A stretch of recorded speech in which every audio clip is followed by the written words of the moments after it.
Hi guys, welcome back to the High School Hub. I am your host Louis Muema, and today I am joined by Caleb Monamo. Hi Caleb. Hello, Missy. How are you? I'm fine, thank you. How are you doing? I'm all right. So today we have an amazing topic we are talking about. It is based on drams.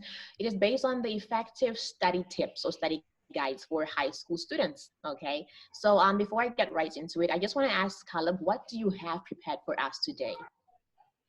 Okay. Basically, we're going to be talking about effective study tips of the high school students. Yeah, so we're going to talk about how we can help out, how we can give the best knowledge to high school students in terms of study time, how to tackle with different subjects. Yeah, and many more, just in those lines, I think. Yeah. All right, amazing. So I hope you guys are interested in this because this is interesting. So we'll jump right into it. Caleb, let's talk about study time. I think that's the most important thing. We talk about study time now. How long would you advise a student to study? Now, look, we have the sciences, we have the social sciences, and we have mathematics that we're dealing with. How long would you advise students to take on their studies for each of these subjects? Okay, yeah. Thank you very much, Louis, again. Um, the advice that I would give based on personal experience, when you're dealing with, to be specific, subjects like mathematics, Mhm. physics, chemistry, and biology, you realize that when you're in school, these are the subjects that you pay most attention to. You really have to, first, you need to have a timetable or a schedule on how you're Okay. going to deal with the subjects. For example, if you look at Okay. mathematics is not a subject which you just when the teacher teaches in class and then you pack your books. Mathematics is a subject that requires you to do daily practice. You really, really need to go through your stuff. When you're after the teacher teaches, you need to go through your stuff, do a lot of research.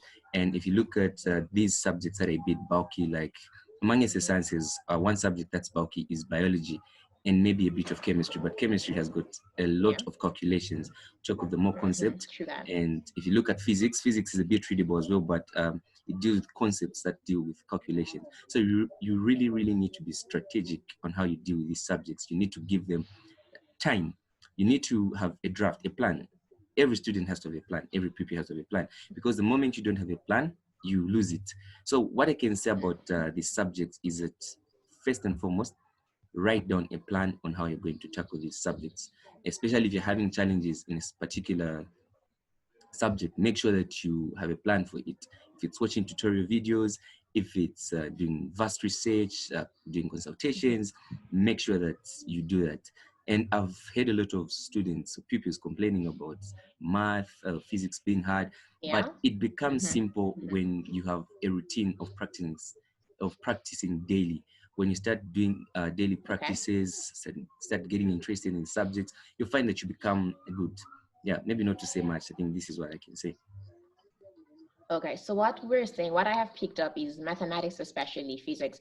We are to do this every day. That is at least one question per day, and it helps us. Yeah.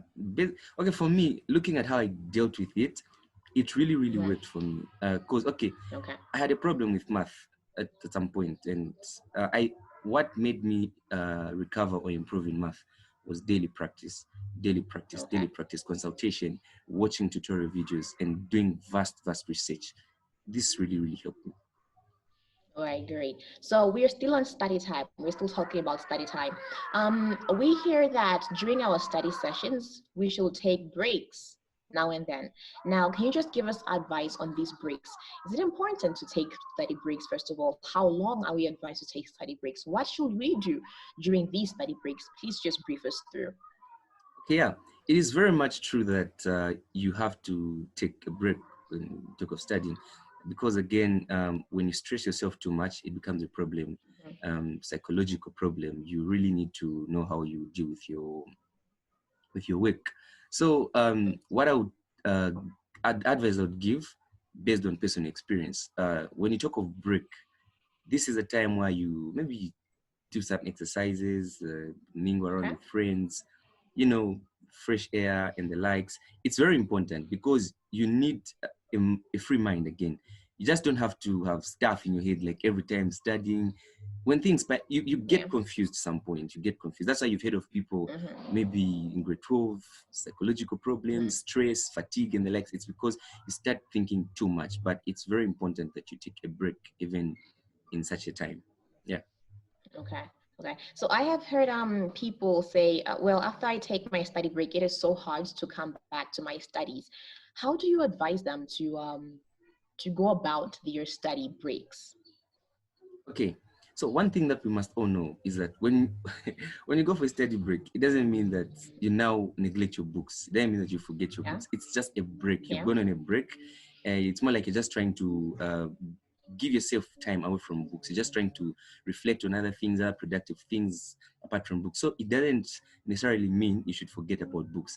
It becomes a problem when you go on a break and you just forget about books. You'll be like, no, I'm never going back on. So that's where the problem is. But again, let's not forget that the goal is to study hard, pass with good grades, and get those straight A's. So the moment you prioritize your studies, you won't have challenges going back after having a break. So a break is just there to like maybe lessen the stress, the fatigue, and just to give yourself a free mind. Yeah. Okay. All right. So a break just gives you some fresh air, we can say. Yeah.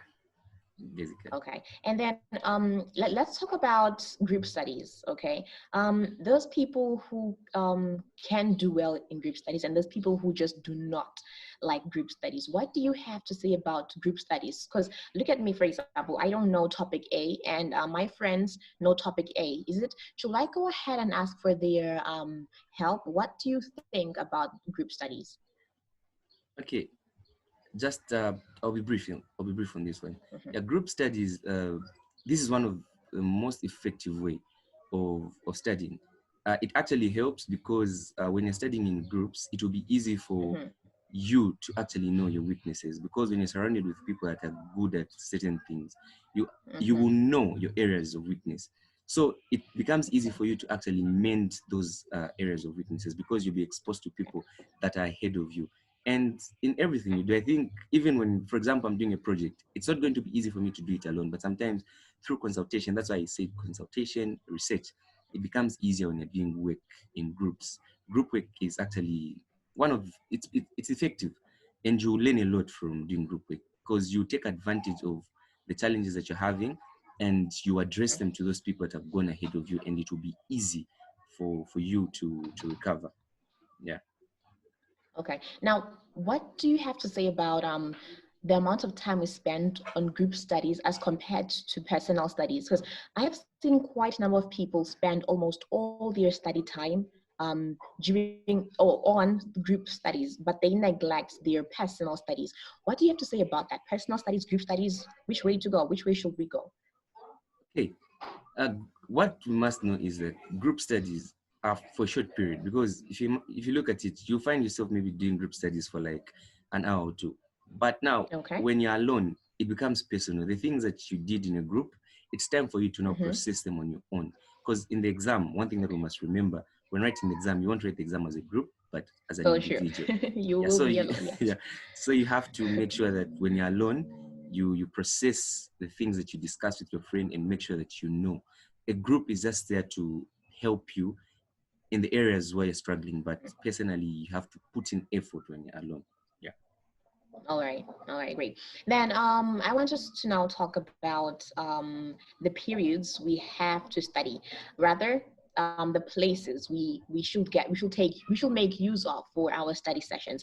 There is noisy places, quiet places per subject. When I was in high school, I remember my teacher telling me that, we can actually do math, you can solve math in a noisy place because it's calculations and it's not something you have to concentrate your entire mind or soul on. So what do you have to say about the places we use for our studies? How inducive should they be? How much impact do these places have on our study time? Yeah, okay. Places of study, what I've realized and what I've observed about places of study, it depends on the type of a person that you are. There are people that will grasp information even in a noisy place. And looking at mathematics is about concepts. It's it deals with calculations, and once you know the calculations, it will be easy for you to do them, whether in a noisy place or a quiet place. So I think you need to know yourself first. You need to know Mhm. yourself. If you don't really grasp things when you're in a noisy place, then you have to make sure you find a quiet place where you can study from. But there are people, I've seen people studying from noisy places and still doing well in school, coming up with those good results. So you have to know yourself. That's a key thing. If you know yourself, then you decide. You will know that no, instead in noisy places it's hard for me, but in a quiet Mhm. environment I easily grasp information. Yeah. All right, great. So there we have it. It's all about knowing yourself. We're going to keep stressing on knowing yourself because it is important. It defines you. That is who you are. Okay. So we advise that you know yourself. You know what works for you. How often you're going to go through certain methods of study. And then the last thing I just want to ask about is past papers, Caleb. How often are we advised to go through our past papers, and how should we go through these past papers of ours? What significance do past papers have on our studies? Okay. Um, the issue of past papers. Okay, I'd say past papers are very key. That's one thing that every student and people must know. Past papers are very key because you get to know the system. You get to know how questions are arranged in particular years, the last decades, or the last 5 years. You will know that, okay, these questions come in such a way. But at the same time, I've seen students that will neglect studies and start doing past Mm-hmm. papers. So it becomes wrong. Mm-hmm. Past papers are very key, but they must go in line with studying. Yeah. So if you leave the other, it becomes a problem. You just can't be doing past papers. What if a teacher or a lecturer decides to change the topic, and maybe your mindset is to say, in that section, this topic is one that's going to come. So you have to Mm-hmm. be, you need to be clever in the sense that you need to tackle both past papers and notes. Okay. Read your notes, study your notes, and also tackle different past papers. It will be easy. Yeah. All right, great. So there we have it. We have talked about the effective study methods for high school students. And trust me, these work because we have seen them, we have worked on them, we have done them, and they have worked for us. So they will definitely work for you. Caleb, before we cut our show, I would like you to give a tip of advice, anything you have on your head to give to the students, the pupils watching this. What would you like to tell them this morning? Okay. What I would say is first, make sure that you subscribe to this channel, Science Exploration Zambia. Yep. Make sure that you do subscribe because we really have good content coming on your way. Mm-hmm. And whatever is said on this show is not just assumptions. We're not just saying because we want to say. We've experienced it. We've got people that have passed through these phases at Science Exploration Zambia, people that will offer the best advice for you people. So Yep. I would urge you to subscribe and make sure you tune into this podcast. And yeah, that's what I'd say. That's what she would say. Okay. Thank you so much. Okay. And then there you had it, guys. Thank you so much for joining us today. You had the tips, you had the preaching, you had the teaching on effective tips for your study sessions. We pray that these things work well for you. And don't forget, it is up to you to make these things work. Okay. So for today, we have had our high school hab show with Louis Muemmer, your host, and Caleb Munemo, our partner. Have a blessed day ahead. Thank you. Bye.